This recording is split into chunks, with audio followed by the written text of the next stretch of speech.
네, 안녕하십니까. 데미안 출간 101주년 기념 헤르만 헤세의 음악 세계에 오신 여러분들을 환영합니다. 저는 해설을 맡은 김이곤입니다. 반갑습니다.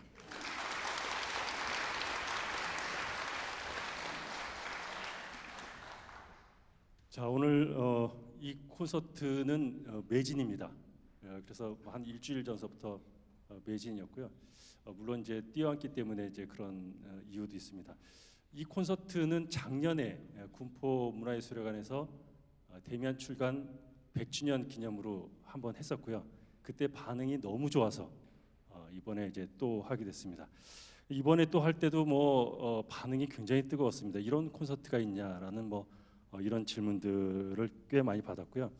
우리 프라임 필하모닉이 이런 새로운 기획으로 지금 계속 도전을 하고 있는데 민간 오케스트라로서 이렇게 정통성을 지키면서 이렇게 잘 해나가는 이 프라임 필하모닉 오케스트라를 여러분들이 앞으로도 계속 응원을 해주고 이렇게 격려를 해주시면 고맙겠습니다.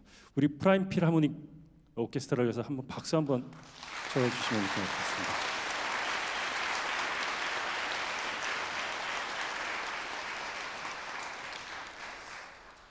해설을 하면서 저절로 사회생활을 잘하는 그런 사람이 됐습니다. 이 데미안에 대한 내용들, 그다음에 헤르만 헤세에 대한 내용들이 사실 굉장히 방대합니다. 제가 사실 이 콘서트 해설을 맡고 나서 괜히 맡았다라는 그런 후회를 갖다 굉장히 많이 했는데요. 제가 평소에는 1년에 책을 한 4권 정도 읽는 사람으로 유명한데 이번 달에만 제가 4권을 읽었습니다. 그러니까 대단한 거죠.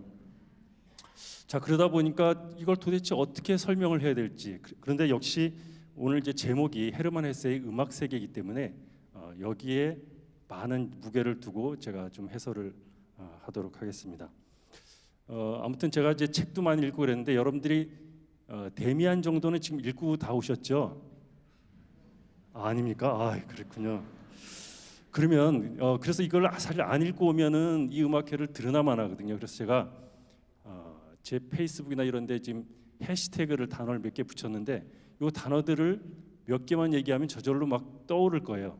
제가 그래서 단어를 하나씩 얘기할 때마다 기억이 떠오르면 지금 마스크를 썼으니까 이렇게 고개를 끄덕끄덕 해주시면 기억이 나시는 걸로 알겠고요. 혹시 안 읽으신 분들도 부끄러우니까 같이 이렇게 고개를 끄덕끄덕 해주시면 좋을 것 같습니다. 싱클레어 는 뭐죠 이거는? 프란츠 크로머, 휘파람 소리 안 나네요.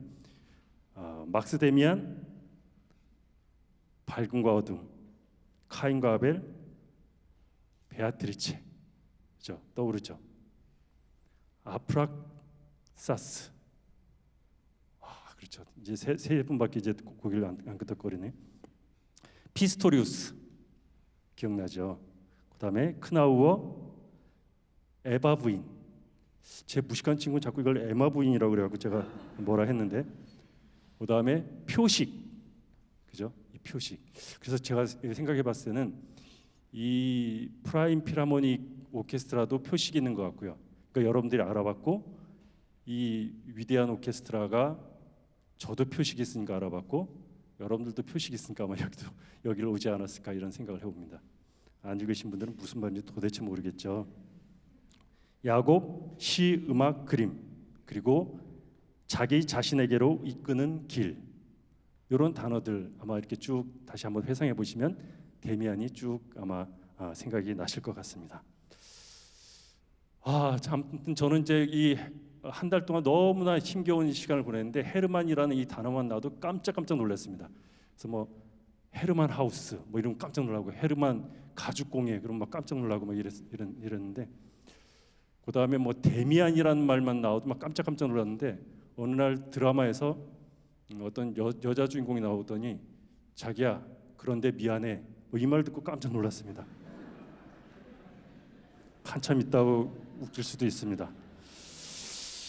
자, 아무튼 그래서 제가 이제 단단히 준비하고 이 헤르만 헤세를 제대로 알려야 되겠다, 이 사람을 모범 삼아 여러분들한테 알려야 되겠다 그랬는데, 제가 4번째 책 마지막을 읽는데 헤르만 헤세가 이런 얘기를 합니다. 나를 모범 삼지 말라. 괜히 열심히 읽었던 생각이 들었는데, 근데 이 말이 사실은 대단한 말입니다. 자기를 절대 모범으로 삼지 마라. 아마 뒤에 해설 부분에도 제가 이 얘기를 할 텐데, 자, 그리고 오늘 음악회를 여러분들이 쭉 따라가다 보면 음악적으로 공통적으로 관통하는 뭔가가 있다라는 걸 여러분들이 아마 깨닫게 될 것 같습니다.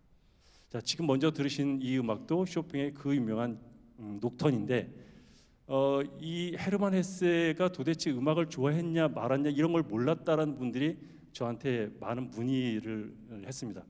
사실은 헤르만 헤세의 작품 중에는 주인공이 음악가이거나 그 속에 너무나 많은 음악 작품들이 많이 나옵니다. 작곡가들도 굉장히 많이 나오고요. 자, 그 중에 아무튼 헤르만 헤세가 이제 나이 들어가면서 이제 좋아하는 음악과 취향들이 점점 바뀌는데요. 아무튼 쇼팽은 너무너무 그가 사랑했던 그런 음악가입니다. 그래서 튜빙겐이라는 데서 서점 생활하면서 글을 쓰기 시작하면서 자기 방이 생겼는데, 그 방을 처음에 꾸밀 때도 쇼팽의 사진을, 가장 큰 사진을 자기 방에 걸어놨다는 거죠. 그리고 쇼팽의 뭐 야상곡이라든지 이런 제목의 시까지 쓰게 되고요. 이 잠 없는 두 사람이, 야상곡이 뭔지 아시죠? 밤야자에다가 생각할 상자. 밤이면 잠 안 자고 도대체 뭘 하는지 두 사람이서 잠이 없어서 한 사람은 작곡을 하고 한 사람은 쇼팽의 음악을 들으면서 또 글을 쓰게 됩니다. 잠들기 1시간 전쯤인가 뭐 하여간 그런 시집을 갖다 나중에 이제 발견을 하게 되죠. 자, 그래서 음악을 그는 굉장히 사랑했습니다. 마치 명탐정 누구죠? 명탐정? 코난? 아이씨, 세대가 갑자기 셜록 홈즈. 갑자기 해설할 맛이 뚝 떨어지는데요. 셜록 홈즈가 굉장히 뛰어난 바이올리니스트인 거 아시죠? 그래서 이 헤세도 굉장한 바이올리니스트였기도 했고요. 평생을 아마 음악을 갖다 굉장히 사랑했는데, 쇼팽의 음악을 굉장히 사랑했고 첫 번째 부인이 또 피아니스트였기 때문에 늘 그가 글을 쓰고 있을 때 거실에서는 그녀가 쇼팽을 치고 있었다라는 이런 대목들이 나오죠. 자, 그래서 음악이 관통하는 이런 얘기들은 차차 이제 풀어갈 텐데요. 자, 두 번째 들으실 음악을 잠깐 설명하면서 그 음악 얘기를 잠깐 하도록 하겠습니다. 두 번째 이제 바흐 음악만 들을 겁니다. 자, 그런데 여기서 관통하는 게 과연 무엇인가? 여러분들이 약간은 좀 어려울 수 있는데, 이 헤세는 대입법적인 음악을 굉장히 좋아했습니다. 그럼 대입법이라는 게 도대체 뭘까?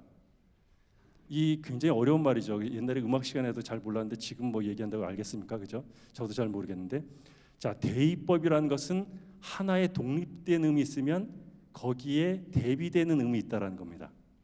자, 그래서 이 사람이 계속 얘기하는 것은 뭐냐면, 밝음의 세계가 있고 어둠의 세계가 있는데 이것을 절대 반으로 가르지 마라. 이런 것들이 조화를 이뤄서 하나가 되고 그것을 뛰어넘는 다음 단계로 넘어가라라는 이런 얘기를 자꾸 하거든요. 자, 그래서 이 대입법 그러면 저는 사실 만화 톰과 제리가 생각이 나요. 톰과 제리 보면 실제로 클래식 음악이 굉장히 많이 나오기도 하지만, 톰이 도망가고 제리가 쫓아가다가 또 어느 순간 보면 제리가 도망가고 톰이 쫓아가고 뭐 뒤죽박죽 되는데 결국은 나중에 만화를 다 보고 나면 누구도 밉지 않은 거죠. 마치 이런 거지 않을까. 이게 좀 감동스러우면 굉장히 여러분들 감동스러운 건데, 제가 굉장히 오랫동안 준비한 비유입니다. 아무튼 이런 게 대입법이다. 그래서 결국은 이 대입법 속에 그가 생각하는 이런 어떤 자기의 철학들이 잘 녹여져 있다라고 저는 개인적으로 생각을 해봅니다. 그래서 이런 그림들을 머릿속에 상상하시면서 대입법적인 이 바흐의 음악 두 개를 한번 들어보면 좋을 것 같습니다. 자, 그래서 첫 번째 들으실 곡은 바흐의 바이올린과 오보의 협주곡 라단조, 그의 작품 번호 106번입니다. 자, 바이올린에는 박재린, 오보에 김예현의 합주를 한번 들어보시고요. 그 다음에 두 번째 들으실 곡은 그 유명한 바흐의 마태 순환곡 중에 주여 우리를 불쌍히 여기소서라는 곡입니다. 원래 이 곡은 총 연주 시간이 3시간 반짜리입니다. 그래서 이거를 원래는 우리가 다 해야 되는데 여러분들이 귀가 시간 때문에 그 중에 한 곡만 이렇게 골라봤습니다. 자, 이 두 곡을 먼저 들어보시고 또 해설을 이어가 보도록 하겠습니다. 큰 박수 부탁드립니다.